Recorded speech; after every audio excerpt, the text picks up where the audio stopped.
આ બારાનો હાવજ નથી, આ છે હિતરાઈનો હાવજ. જો ખાલી અહીંયા હિતરાઈ રખવાલી કરે. તો હેલો યુટ્યુબ ફેમિલી, કેમ છો તમે બધા? મજામાં ને? તો બધાને જય શ્રી રામ અને હર હર મહાદેવ. તો બ્લોગ ડાયરેક્ટ કિસમિલવેથી જ ચાલુ કર્યો. તો આજે કામ બધું થાય અને આ આગળના પતરા પણ કમ્પ્લીટ ફિટિંગ થઈ ગયા. અને વરસાદના પાણીનો પાઇપ નાખીએ અને સિમેન્ટની ગાડી આવે છે, એટલે અહીંયા 200 ઠેલી વિચારી છે આ બાજુ. અને બીજી 60 ઓલેપરે ઉતારવાની છે, ભરતી કરે છે ત્યાં. સિમેન્ટનો જૂનો માલ હતો એમાંથી આ થોડીક જ વેધી 20 ઠેલી હશે આ બધી. અને આ તો હવે ઢેફા થઈ ગઈ. અને આપણે પીસીસીનું કામ ચાલુ છે તળીએ, એટલે પીસીસી કમ્પ્લીટ થઈ ગઈ છે. કારણ કે આ એટલામાં પીસીસી કમ્પ્લીટ થઈ ગયા. આ પટ્ટો બાકી છે અને આગળનું થોડુંક રહ્યું. બીજું બધું તો કમ્પ્લીટ થઈ ગયું. કેટલા 8-9 દિવસ થયા છે, હજી આમાં 10 દિવસ થઈ જશે. પછી ઉપર માર્બલ આવે, મસ્ત મજાના પાઇપો પણ આવી ગયા. જો વ્હાઇટ કલરના પાઇપો છે ને અહીંયા લાગે છે દિવાલમાં. એટલે આ જો અહીંયા, એટલે માથેલી પાણી આવે સીધું નીચે જ ઉતરી જાય. તો ફાઇનલી અત્યારના 5 વાગી ગયા રોંઢાના, અને કિસમિલવેથી આવી ગયો. અને મસ્ત મજાના બધી કોઈ નારિયેળ ફોડી આવ્યા, કારણ કે હવે 15 તારીખ પછી આપણે ફરવા જવાનું છે, એટલે પહેલાં નારિયેળ ફોડવા પડે. તો પહેલાં બધી કોઈ નારિયેળ ફોડી આવીએ. પહેલાં આપણા મંદિરમાં પણ કેરીની પૂરી મૂકી દીધી. આપણા દાદાને પણ કેરીની પૂરી મૂકી દીધી. ભરી લીધા અને આમાં પૂરી પણ ભરી લીધી છે અને કેરી પણ ભરી લઈએ ડબલામાં.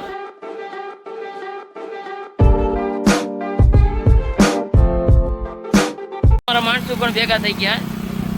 ફાઇનલી મસ્ત મજાના મઠે પૂગી ગયા છે અને આપણું મઠ છે.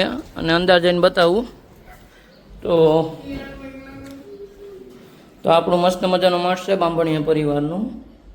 અને બધી દર્શન કરી લઈએ. એ માં ભગવતી ખોડિયા.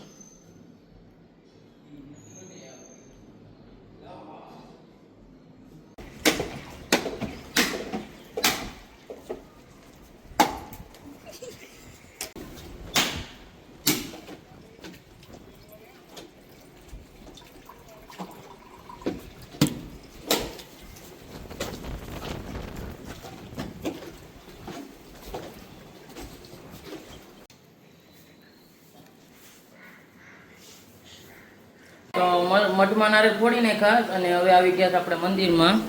તો અહીંયા આપણે દાદાની મૂર્તિ છે અને અહીંયા દાદાનો ફોટો બનાવ્યો. અને જો કેવા મસ્ત મજાના મારા કાકાના છોકરાઓ વાણું બનાવ્યા. એકવીરાન હર્ષદી નાના નાના છે, આપણે પૂઠાના બનાવ્યા.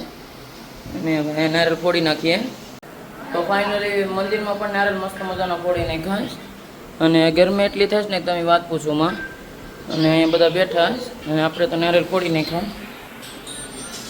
મસ્ત મજાનો ખોડિયાર માતાજીના મંદિર છે અને તમે બધા દર્શન કરી લો. તો ફાઇનલ રાજપુરામાં તો મસ્ત મજાના નારિયેળ ફોડી નાખ્યા. અને હવે આવી ગયા ભૂતળા દાદે. મયુર અગરબત્તી કરે અને હું આવતો કમ્પ્લીટ કરું છું, એટલે અહીં બાંધી દઈએ. તો ફાઇનલી બીજા ભૂતળા દાદા અહીંયા આવી ગયા. અને અહીંયા નાનું મંદિર છે અને અંદર મોટું મંદિર છે. આ વાવટા દેખાય છે. તો આપણે અહીંયા બધી વિધિ કરી લઈએ. અને રાત પણ પડી ગઈ, કારણ કે 3 કલાક નીકળી ગયા છે. તો જો ધીમે ધીમે રાત પણ પડી ગઈ. તો આપણે વાવટો ચડાવી લઈએ. અને મયુરભાઈઓ પણ નારિયેળને બધું ફોડી નાખ્યું, કારણ કે આપણે બહાર જવાનું છે, એટલે બધી પહેલાં વિધિ કરવી પડે.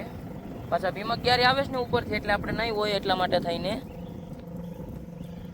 આપણે સહેલું મંદિર હિતરાઈ માતાજીનું રહ્યું હતું, એટલે ન્યાય પૂગી ગયા. તો હિતરાઈ માતાજીનું મંદિર છે અને 15 તારીખે મોટો યજ્ઞ હવન છે, એટલે બધી તૈયારી પણ ચાલુ છે.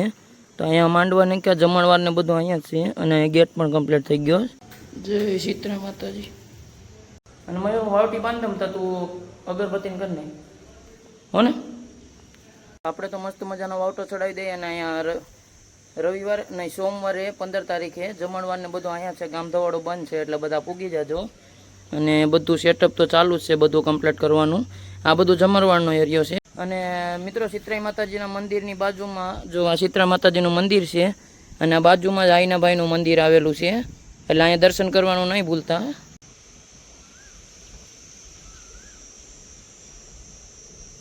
તો ફાઇનલી નારિયેળ ફોડી નાખ્યા. અને હવે રામાપીરા જવાનું છે ફોડવા.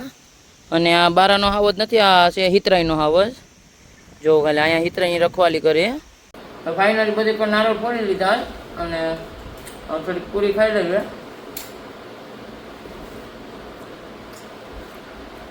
તો બસ આજના વિડીયોમાં એટલું. વિડીયો સારો લાઈક, કમેન્ટ અને સબસ્ક્રાઈબ કરતા હજો. અને તમને એક નવા વિડીયોમાં મળું. બધાને જય શ્રી રામ, બાય બાય.